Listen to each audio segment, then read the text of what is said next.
I'm going to put this on video. Oh, I don't want to be part of the video. Okay, move to the side. Hi, video. Okay, welcome to the Charles Master Class for Redmond Scholars. We're going to do it all in one go this year. Last year we broke it up over 3 weekends, but we're going to power through the whole thing today. But next weekend I'll still be around. Like if we have questions, we can keep talking about it. And we have various levels, I think, of people who have done it, right? You have steered it. You probably know it pretty well. Who's new? Like completely new, never steered it? Lots of you. Okay. I'm going to speak to that crowd, and you can hang along. And we have 2 coxswains, and the rest are blind boats. How many doubles? Who's in a double? Maybe. Okay, maybe. Okay. All right, here we go. So, first thing, I'm glad that some of you brought your maps, but up here in very illegible red ink, and I'll take photos of these and send them out so that you can have them. There are lots of places and markers along the course that you should know and learn. What's your comfort level with what the different bridges and everything? Have you heard of any of the names a little bit? There's a map that they have on the website that marks most of the stuff, but just as a quick review and orientation, starting at this end, this is the start line. First thing you hit is the BU bridge and the BU boathouse, right? Then you move around the corner. This is called Magazine Beach, where you come around the corner. And then you hit Riverside Boat Club. And then you go through a series of two arches. That's the powerhouse stretch. The first bridge you hit, not really hit, let me be clear, you go through them, is the Riverside Bridge for Riverside Street, and then the Western Ave Bridge for Western Avenue. You come around and you take this big 90-degree turn under the Weeks Footbridge. It's also a big marker. And then you cut across and you go by the Radcliffe Boat Club, boathouse known as Weld is the name of the boathouse. You go under the Anderson Bridge and you come out on the other side with Newell Boathouse, which is the Harvard Boathouse. Then you come around this huge big turn. It's usually called the Big Bend, the Big Turn, the Big Enchilada. I don't know, it's just a big turn. And when you come around through the apex, you end up by Cambridge Boat Club, which is the headquarters for the regatta. Like that's where the big announcers are. You go underneath the Elliott Bridge. It's called the Elliott Turn, Elliott Bridge. And then when you come out the other side, there's 2 small schools. One of them, the one that's closest to this corner, is called Belmont Hill, and that's an important marker. And then you come around the corner and you get to the finish line. Okay, everybody with me? So just as a review, you start at BU, come around to Riverside, powerhouse stretch through Weeks, through Anderson, around the big turn, through Elliott Bridge, and then to the finish line. Okay, if you have trouble with those names, like just go back and read them. You're looking at me like, yeah, I know that. I know, some of you know this, and that's good. But there's also some newbies, so we just want to be clear. So we're going to break this down to mile 1, mile 2, and mile 3. And there are triangular markers on the course that tell you those miles. Not the 3rd mile, I don't think, because that's the finish line. But there is a mile marker. It's a triangle buoy, if you know what I mean. And it's usually off to the side. It's not anywhere near where you're going to hit it, but you can take a look for it in practice. So we're just going to go part 1, part 2, part 3 by the miles and kind of get into the details of each one of those miles. All right? And so here's my cheat sheets. These are my notes from last year that I wrote down. The first thing is, before you even get on the water, you need to have a good sense of what your bow number is. Know your bow number, because you're either going to have an even number or an odd number. And Phoebe, do you remember which side is on which side? I don't remember which side. I don't remember. It doesn't really matter which is which. You just have to know. Yeah. Find out when you get up there. They're going to be even numbers. We want you lined up on the Cambridge side. Odd numbers, I want you to line up on the Boston side. And to be clear, Cambridge side is on your left as you're going down the course. It's on your starboard side. Boston side is on your right, which is the starboard side. So you have to know which side is Boston. You have to know which side is Cambridge, because when you get up there, they will ask you to line up in 2 lines, evens and odds. The side that is most desirable is the Boston side. You want to be to the center. So if you happen to be on the Cambridge side, like make sure you don't float way over to Cambridge. Like stay as too far to the Boston without getting in trouble, if you know what I mean. So you want to be as far as you can to the Boston shore when you line up. And there's a bunch of stuff about the warm-up and the traffic pattern that I think Monica will go over with you. But generally speaking, you come up, when you warm up, it's often very, very crowded and it's hard to get a warm-up in. You'll probably do a land warm-up. And when you get out from the BU bridge, we can at another point we can talk about where's a good place to do some power strokes in the warm-up. Like that's a different conversation, but I can help you with that. Once you get out into the basin, it's basically a big square rectangle with big hoppy buoys that you go around. You take, you go like this. So basically, you go out, you take a left, and you come back. And it can be very rough out there depending on the time of day, but the course is more sheltered. So I always bring a bailer of some kind because sometimes it's rough. So let's assume you line up. You're like, okay, I'm going to be on the Boston shore. They will call your number. You'll paddle through. You hit this bridge very shortly, like it's, I don't know what, 20 strokes or so before you're ready getting into that bridge. So absolutely under no circumstances do you want to pass somebody under that bridge. I've done that, been there. It's almost always ends up in a crash. And I don't think there's anybody here with low bow numbers. What's the lowest bow number we have? 3 maybe? 3 or 4. So you're not going to have traffic problems. So some of these comments I'm going to say, if you have a high bow, if you're in the back of the pack, which some people who watch this video might have, Tracy, there are things you have to consider, and I'm just going to throw those in there for those people that are watching the video. But if you're early off the line, you're not going to hit traffic problems. But you never know. When you go to college, you might be in a boat where you're in the back, and you're moving much faster than the crews in front of you. You do not want to try to pass anyone under BU. You just wait. You just ride up their butts, and you just sit there through the bridge. You want to go right for the center of it. It's actually a double bridge. It's a railroad and a regular bridge. So it's not that wide. Like I said, not room really to pass. Technically, there's 2 lanes, but people really need to know what they're doing to pass in there, and 9 times out of 10 they don't. So you want to go right through the middle of that. Like, don't mess around, just go right through the middle of it. As soon as you come out of that bridge, you will pick up a green buoy line on your starboard side. You can hug that buoy line all the way around. It should be a nice, clear, straight, curved buoy line that goes around, and you want to hug the buoy line. A note about buoy lines, the rule is your oars may go over the buoy lines, but your boat may not. And a lot of those buoy lines, this green one is usually a pretty good buoy line, but there's another one later down. It's not always straight, like there's a rogue buoy somewhere. And so if you're close to that buoy line, you can hook your oar on some of the buoy. There's those little foam ones that kind of make you go, not fun. So if you're going to be over, you got to be really over, right? You got to have your blade on the other side of it, and then you're risking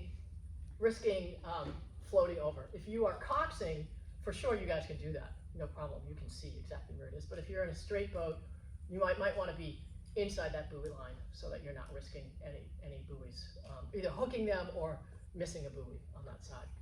So you want to hug that buoy line around Magazine Beach. Let's see. Let me check my notes. Do not pass dead center BU. Follow the green side around Magazine Beach. Okay, and then as you come around Magazine Beach, as you're approaching Riverside, and as you come around the corner, you can start to see the bridges in front of you.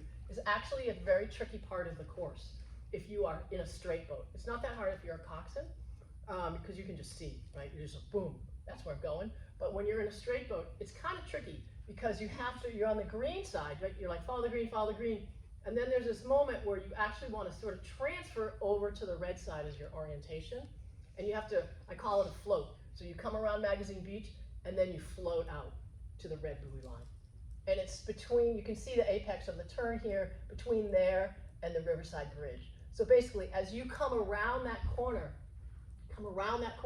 you have to take a second to turn around and head straight for the arch, and we'll talk about which arch in a second, and to sort of kind of float over to that red line without, if you can see on the map, oops, here's my blow up.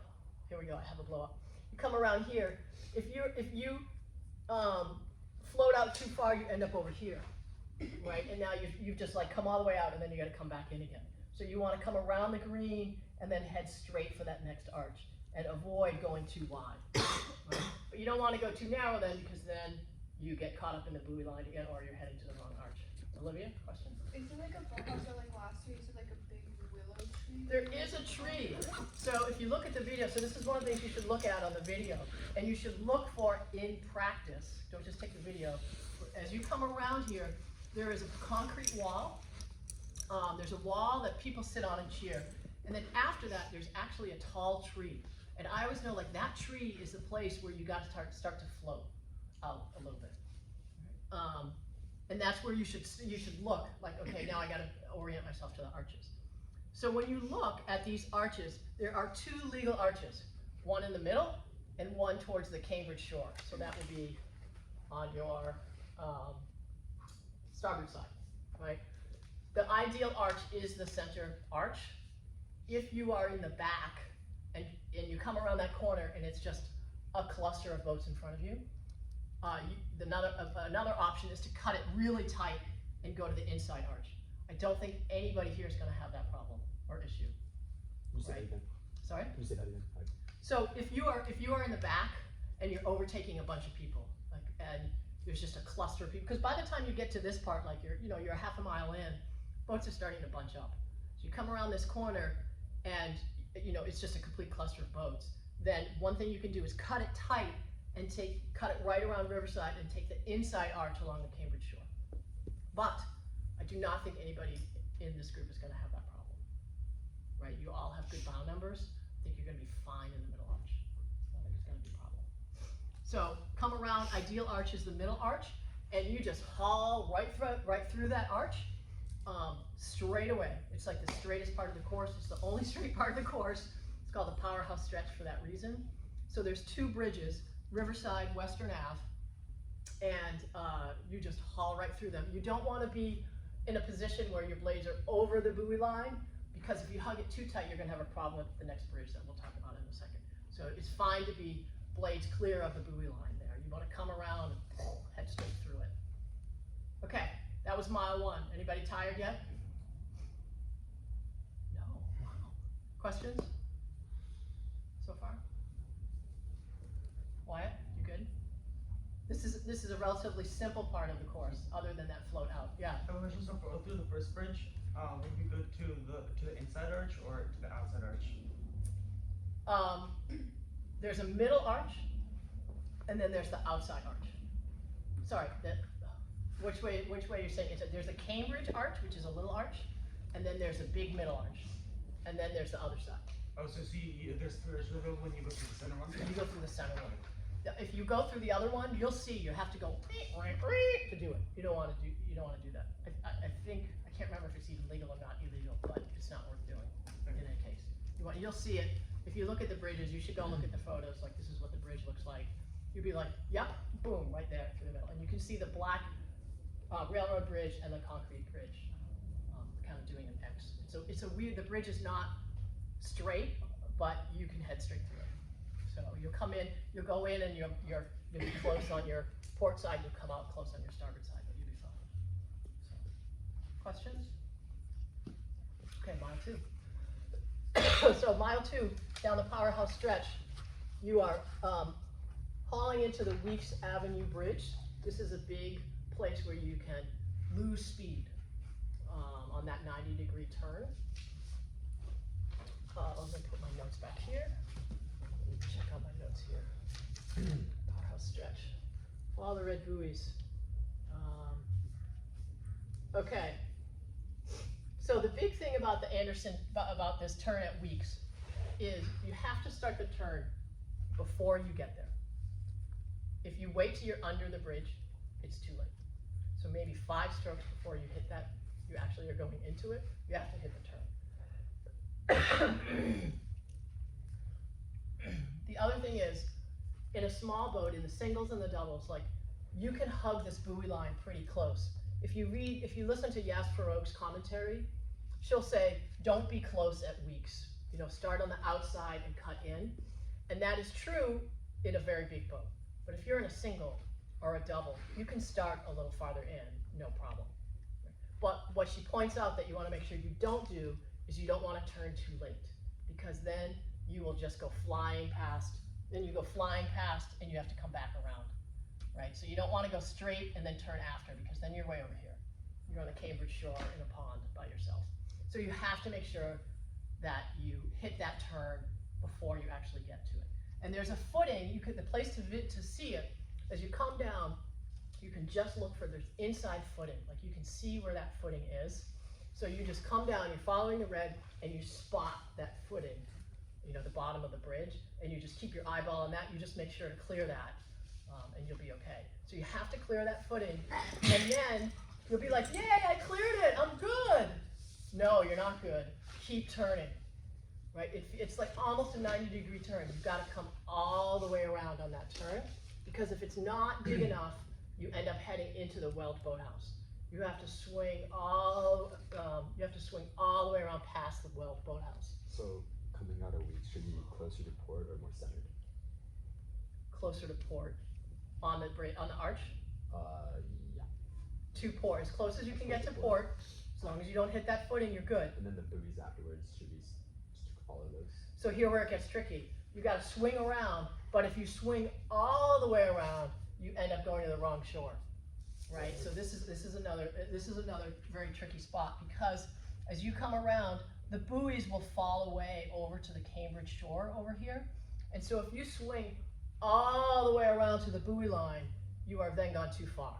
You get what I'm saying? There's like this, it's like Goldilocks in the 3 turns, right? You can't do it too early, you can't do it too light, because then you head into Cambridge shore. Sorry, did I use the wrong shore? If you go too far, you go to the Boston shore. So you have to kind of nail it just right. It's worth doing it slowly when you're doing your paddle for your practice, to really look around for that turn. I mean, in the singles, you know, you're not moving that fast. You know, like if you don't hit it perfectly, you're going to be fine. You're going to be fine. But wherever you come out of that bridge, whether you nailed it or you didn't quite nail it, from then you want to spot the next arch and not follow. There's actually, I don't even know that there is a buoy line on the Cambridge side. It's just like this big pond of water. On the other side, there is a buoy line, but it's really far over. You don't want to follow it, right? So at that point, you want to go straight for the next bridge. There's 3 arches. You're going to go boom right down the middle of that center arch. So you have to spot the bridge, the actual bridge, and go for the bridge. So you come around that week's turn. You can stay a little while. So the key points are hit the turning before you get to the footbridge. Watch the abutment, right? As you swing around,